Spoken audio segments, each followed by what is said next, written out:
তো আমরা এই যে এখানে আমরা এই যে মানুষ ঈদে বাড়ি ফিরে যাচ্ছে সেটা দেখতে আসলাম। এর আগে আমার সঙ্গে আমাদের স্বরাষ্ট্র মন্ত্রণালয়ের বিশেষ উপদেষ্টা আছেন এবং ওই যে শিমুল বিশ্বাস সাহেব আছেন এবং আমাদের রেলের সচিব, সড়কের সচিব এবং অন্যান্য ঊর্ধ্বতন কর্মকর্তারা আছেন। আপনারা জানেন যে আমাদের এটা এই যে অন্তর্বর্তীকালীন সরকার যদি আপনারা বলা হয় সাধারণভাবে এটা আসলে একটা অভ্যুত্থানের সরকার। অভ্যুত্থানের সরকার মানে হচ্ছে যে এটা দল মত নির্বিশেষে সবার সরকার, যিনি দল করেন তারও সরকার, যিনি দল করেন না তারও সরকার। তো ওই জন্য আমরা আসছি আমাদের একটা দায়বোধ থেকে। আমাদের ভাই বোনরা যাতায়াত করবেন, দূরে যাবেন, গ্রামে যাবেন, বাড়িতে যাবেন, পরিজনের সঙ্গে ঈদ করবেন, এই যাত্রাটা যাতে কষ্টের না হয় সেটার জন্য আমরা চেষ্টা করতেছি। তো এখন ঈদ যাত্রা মানে কয়েকটা জিনিস গুরুত্বপূর্ণ। একটা জিনিস হচ্ছে যে ট্রেনটা সময় মতো ছাড়া। তো আমি খোঁজ দিলাম যে সবগুলো ট্রেনই সময় মতো ছেড়ে গেছে। আরেকটা জিনিস হলো আপনারা দেখবেন যে আমি গতবার যখন এখানে এসেছিলাম তখন এখানে অনেক ময়লা ছিল। তো আমাদের ওই যে মেঘনা গ্রুপ থেকে ওনারা কতগুলো বিন দিচ্ছেন এবং এর ফলে আমরা এখন দেখতেছি যে এখানে পরিচ্ছন্নতা অনেক বেড়েছে এবং আপনারা সবাই কিন্তু ওই যে যা কিছু ময়লা সেগুলো বিনে ফেলবেন এবং আমরা পরিষ্কার করব। এরপরে আমরা আরও দেখছি যে বেশি ভাড়া আদায় করা হচ্ছে কিনা।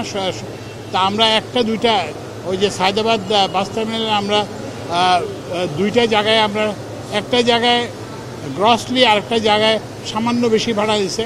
তো দুই ক্ষেত্রেই আমরা ওই যে প্যাসেঞ্জারকে টাকা ফেরত দেওয়ার ব্যবস্থা করছি এবং যে ক্ষেত্রে বেশি অনিয়ম হয়েছে সেখানে আমরা 5,000 টাকা লাল সবুজ পরিবহন বলে একটা পরিবহনকে ম্যাজিস্ট্রেট ছিল আমাদের সঙ্গে, ম্যাজিস্ট্রেট 5,000 টাকা জরিমানা করতেছে। তো আমরা আশা করি আপনাদের সবার সহযোগিতা এবং আমাদের সঙ্গে এবং যেহেতু আমাদের এটা সবার সরকার সেজন্য এখন কিন্তু এটা রেলওয়ে মন্ত্রণালয় কিংবা সড়ক বিভাগ এরকম হিসেবে আমরা কাজ করি না। আমরা এখন সরকার হিসেবে কাজ করি এবং সরকারের বাইরেও যারা বেসরকারি খাতের পরিবহন মালিক, শ্রমিক সমিতির যারা নেতৃবৃন্দ, রাজনৈতিক নেতৃবৃন্দ সবার সঙ্গে আমরা একযোগে কাজ করতেছি যাতে করে এই সবার এই যাত্রাটা ভালো হয় এবং আনন্দের হয় এবং তারা হয়রানির মুখে না পড়েন এবং তারা যাতে বেশি ভাড়া দিতে না হয়।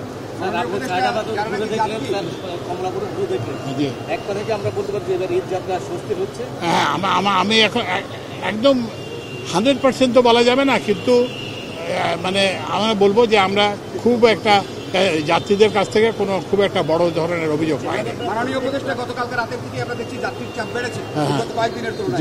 সেক্ষেত্রে যাত্রীদের যেটা দাবি যে ট্রেনের সংখ্যা আরো বাড়ানোর কোনো সুযোগ আছে কিনা? না, ট্রেনের সংখ্যা তো ট্রেন তো অ্যাকচুয়ালি দিয়ে দেওয়া হয়েছে। আপনারা জানেন যে আমাদের লোকোমোটিভ সংকট আছে, আমাদের কোচের সংকট আছে। এই সত্ত্বেও আমরা ট্রেনের সংখ্যা বাড়াচ্ছে। 44টা অতিরিক্ত কোচ দেওয়া হয় আর 5টা ট্রেন অতিরিক্ত চালক, স্পেশাল ট্রেন ঈদের উপলক্ষে।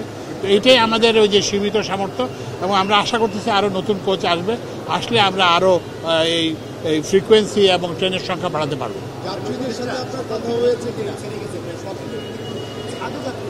না, আমি বলছি আমরা ছাদের যাত্রী আমরা নিরুৎসাহিত করি এবং উনি বললেন যে উনি গতকালকে দেখছেন একটা ট্রেনে একটি মাত্র লোক ছিল। তো এখন এটা শোনেন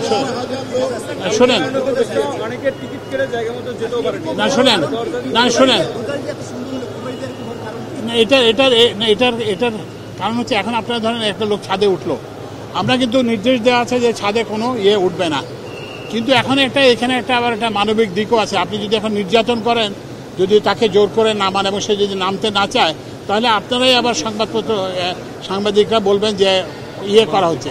কিন্তু এখন থেকে আবার আপনারা যেটা এই কথাটা আবার তুললেন, আমরা আবার নির্দেশ দিয়ে যাচ্ছি যে ছাদের উপরে যাত্রী উঠবে না এবং ওই যে জানলা দিয়ে কোনো লোক ঢুকবে না, সবাই ওই ঢুকবে, এটা এনশিওর করতে হবে।